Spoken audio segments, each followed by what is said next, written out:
छान, थोडक्यात सांगा ना. ठीक आहे.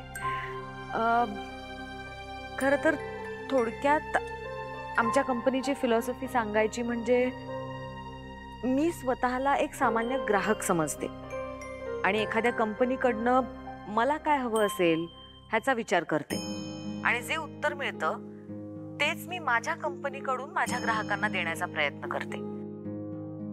आणि आजपर्यंत हे असंच काम केल्यामुळे आम्ही आमच्या ग्राहकांचा विश्वास मिळवलाय आणि आमच्या प्रोडक्ट्समध्ये हे सगळं करताना कधीच कुठलंच क्वालिटीमध्ये कॉम्प्रोमाइज केलेलं नाहीये. म्हणजे आम्ही प्रॉफिटचा विचार न करता जास्तीत जास्त लोकांपर्यंत पोहोचण्याचा, जास्तीत जास्त ग्राहकांपर्यंत पोहोचण्याचा आम्ही प्रयत्न करतो. आणि आज आमच्या ग्राहकांच्या विश्वासामुळेच हे सगळं एम्पायर उभं आहे. Absolutely correct ma'am. म्हणजे खरंच हे सगळंच कौतुकास्पद आहे. आणि आता तुमची पुढची पिढी पण तुम्ही सज्ज ठेवली यासाठी. हा, म्हणजे तुमच्या पावलावरच पाऊल टाकतायत ना ते. तुमचा मोठा मुलगा आदित्य किर्लोस्कर याला तुम्ही नुकतंच कंपनीचं CEO बनवलंय आणि ऑलरेडी तो आंतरराष्ट्रीय पातळीवर नाव कमवायला लागलाय. पुरस्कार काय मिळवतोय, बिझनेसमॅन ऑफ द इयरचाही त्याला अवॉर्ड मिळाला. अर्थात हे सगळं तुमच्यामुळे शक्य झालं असणार. तर मला जाणून घ्यायचंय की आदित्य तुमच्यासाठी काय सांगाल त्याच्याबद्दल.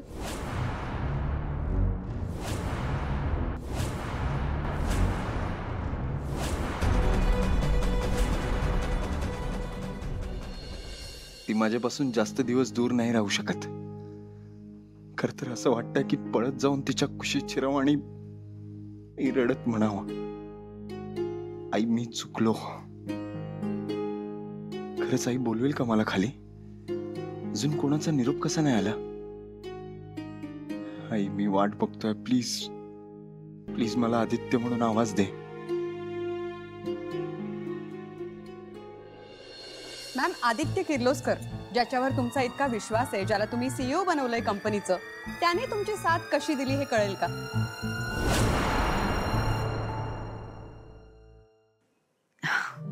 त्याने खरंच मला चांगली साथ दिली. म्हणजे तो आदित्य होता म्हणूनच कंपनीचा सगळा भार मी त्याच्यावर टाकू शकले, मोठमोठे निर्णय घेऊ शकले आणि त्या सगळ्या निर्णयांमध्ये तो माझ्या पाठीशी खंबीरपणे उभा होता. तो माझं विजन, मी जे विचार केले होते ते सगळे विचार सत्यात उतरवत होता.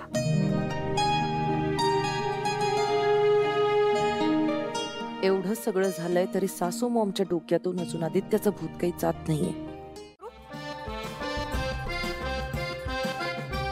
मला एक कळत नाहीये, कॅमेरा कुठे आहे? कॅमेरा बंगल्यात. आत? कॅमेरा आत आहे. अच्छा, म्हणजे आधी रिहर्सल करून घेणार आहेत वाटतं.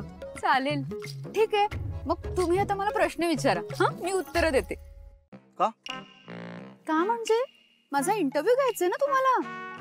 मी का विचारू तुम्हाला प्रश्न? तुम्ही बस म्हटलात म्हणून मी बसलो. हे बघा, तुम्हाला काय सांगायचं असलं तर सांगा, निवांत ऐकू, काय टेन्शन नाही. अच्छा, म्हणजे स्वतःची ओळख स्वतःच करून द्यायची वाटतं.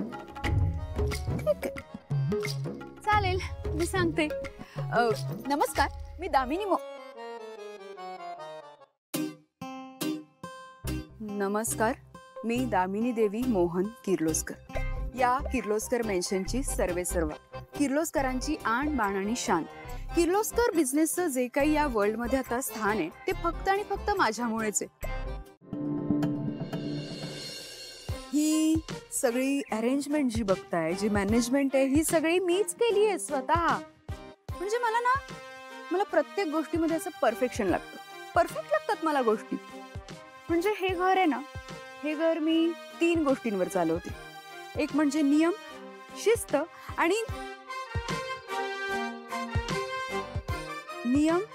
आणि तिसरी कुठली होती? परंपरा. या 3 गोष्टींवर मी हे घर चालवते. म्हणजे हे एवढं सगळं वैभव उभं करताना मला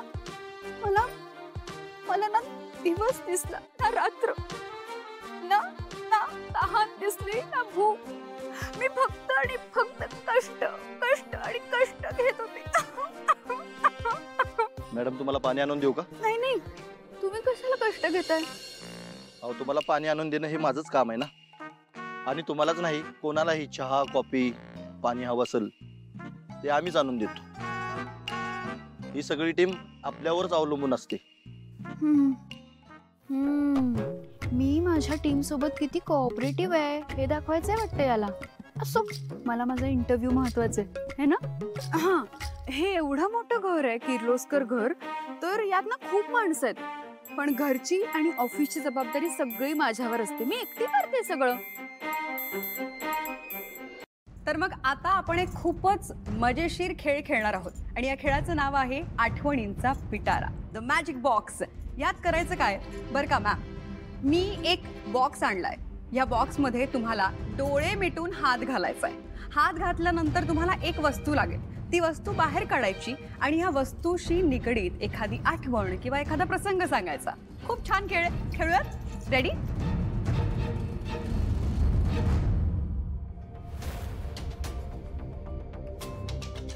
डोळे मिटा.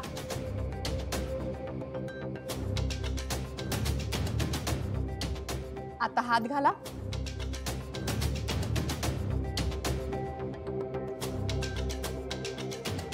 आणि आता डोळे उघडा. वाव, मेडल कोणाचं आहे? काय सांगाल याबद्दल आठवण?